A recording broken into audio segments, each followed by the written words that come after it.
नहीं चला अब की बार हिंदुत्व का एजेंडा। कर्नाटका में बीजेपी को मुंह की खानी पड़ी और कांग्रेस ने अब की बार पूर्ण बहुमत के साथ एक हिस्टोरिक विन रजिस्टर करी। जाहिर है कर्नाटका के लोगों ने दिखा दिया कि पॉलिटिक्स हर बार रिलीजियस के बेसिस पर नहीं हो सकती। क्या ऐसे फैक्टर रहे कि कांग्रेस ने इतना अच्छा कर दिया कि जीत गए, और क्या बीजेपी ने इतना खराब कर दिया कि इतनी बुरी तरह से हार का सामना करना पड़ा?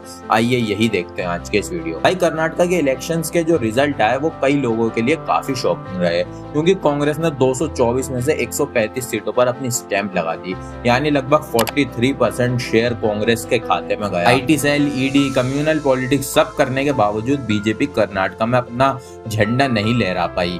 एज अ रिजल्ट गोदी मीडिया को इलेक्शन के रिजल्ट में मोदी जी की फोटो हटाकर जेपी नड्डा जी की फोटो लगाई। अपने कैंपेन में कांग्रेस ने डेवलपमेंट और सोशल वेलफेयर जैसे मुद्दों पर सटीक नजर रखी। सर्वेज ने दिखाया कि कर्नाटका के लोगों की सबसे बड़ी प्रॉब्लम थी गरीबी और बेरोजगारी। हाँ, वहां की जनता सरकार से पहले से ही थोड़ी नाराज थी, लेकिन यही तो एक वजह नहीं हो सकती सत्ता पलट की। गुजरात के इलेक्शंस में भी वहां पर लोगों की यही प्रॉब्लम्स थी, लेकिन इसके बावजूद भी गुजरात में बीजेपी ने अपनी पावर को रीगेन किया। फर्क पड़ जाता है कि कांग्रेस का कैंपेन कर्नाटका में लो की नहीं था।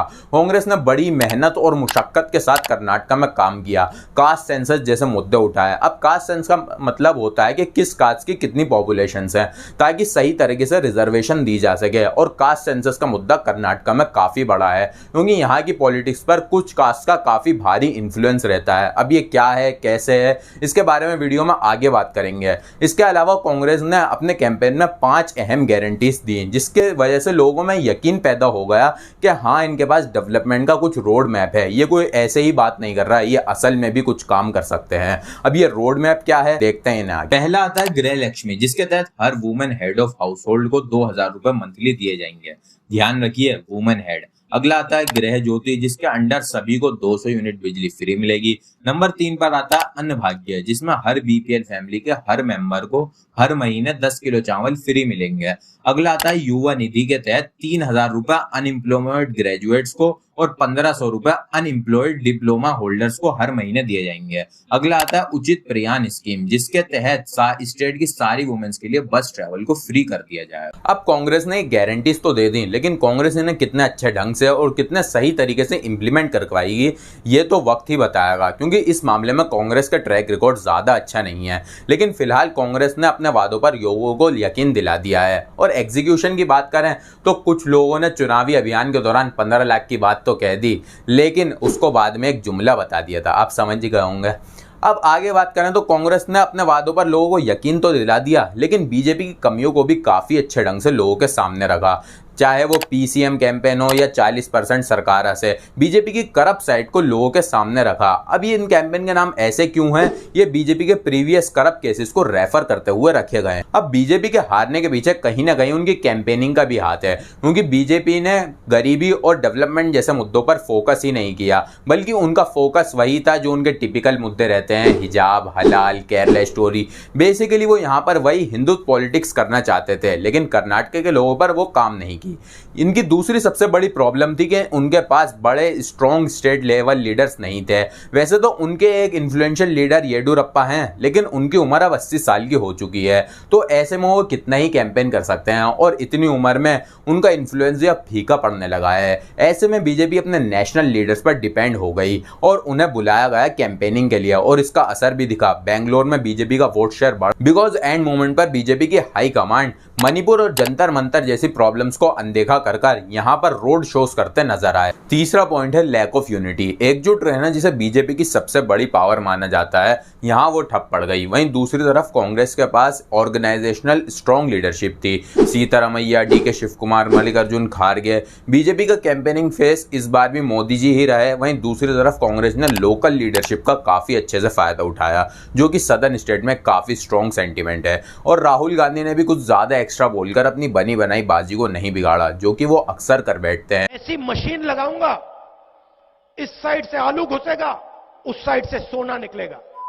कांग्रेस ने एक यूनिफॉर्म फेस रखा और अगर राहुल गांधी कैंपेन करने आए भी तब भी कमांड लोकल लीडरशिप के हाथ में ही रही। अब ऐसा नहीं है कि कांग्रेस में आपसी मतभेद नहीं है। इनके दो जो सबसे बड़े लीडर हैं सीतारामैया और डीके शिव कुमार, इनके भी आपस में इंटरनल डिफरेंसेस हैं, लेकिन इन्होंने पब्लिकली इस बात को दबाए रखा और पब्लिकली एक यूनिटी दिखाई। अब कास्ट की जो हमने बात की, कर्नाटका में दो बड़ी कास्ट हैं, लिंगायत और वोक कलिगाज। इनके पास 14 और 12% वोट बैंक है रिस्पेक्टिवली। वैसे तो ये 26% होता है, लेकिन इन कम्युनिटीज का जो ओवरऑल इन्फ्लुएंस है वो है अराउंड 50%। इसलिए सभी पार्टीज चाहती हैं कि इन कम्युनिटीज का साथ हमारे साथ रहे।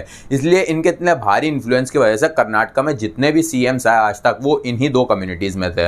अब की बार इन कम्युनिटीज ने कांग्रेस का साथ दिया और कांग्रेस ने 69 लिंगायत डोमिनेट सीट्स में से 45 अपने नाम की। वहीं बीजेपी ने सिर्फ 20 और बाकी कास्ट के साथ भी कुछ ऐसा ही दिखा।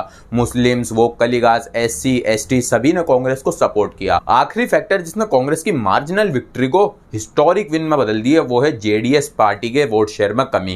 क्योंकि जहां जहां जेडीएस के स्ट्रॉन्ग जोन थे वहां बीजेपी ने घुसने की कोशिश करी और कुछ हद तक वो सफल भी हो गया। ऐसे में जहां जेडीएस के स्ट्रॉन्ग जोन थे वहां कहीं से तो बीजेपी जीत गई, कहीं से कांग्रेस जीत गई और ओवरऑल फायदा हुआ कांग्रेस का। लेकिन ये तो कुछ की फैक्टर्स थे जिनकी वजह से कांग्रेस को हिस्टोरिक विन मिली और बीजेपी को मुंह की खानी पड़ी। हाल तो इतना बुरा हो गया था कि गोदी न्यूज चैनल को मोदी जी की फोटो हटाकर नड्डा जी की फोटो लगानी पड़ी और बाद में तो ये कर्नाटका को भूल ही गए और यूपी के लोकल बॉडी इलेक्शंस को दिखाने लगे कि ये देखिए बीजेपी आज भी कितनी स्ट्रांग है। लेकिन बीजेपी को अब ये समझ जाना चाहिए कि हर बार ये हिंदू मुस्लिम पॉलिटिक्स काम नहीं करेगी और खासकर सदर्न स्टेट में।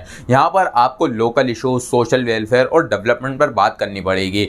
हर जगह वही हिजाब, हलाल जैसी घिसी पिटी कम्युनल पॉलिटिक्स नहीं चलेगी। जहां इन्हें पॉजिटिव एजेंडा सामने रखना था वहीं इनके बड़े लीडर्स ने कम्युनल एजेंडा सामने रखा। CT Ravi national general secretary, जिन्होंने हलाल फूड कंट्रोवर्सी शुरू की और इकोनॉमिक जिहाद का मुद्दा उठाया, वो हार गए। BC नागेश, जिन्होंने हिजाब कंट्रोवर्सी शुरू की और हिजाब पर बैन लगाकर मुसलमान स्टूडेंट्स को स्कूल से निकाल दिया, वो खुद अपनी सीट नहीं संभाल पाए और 17,000 वोटों से हार गए।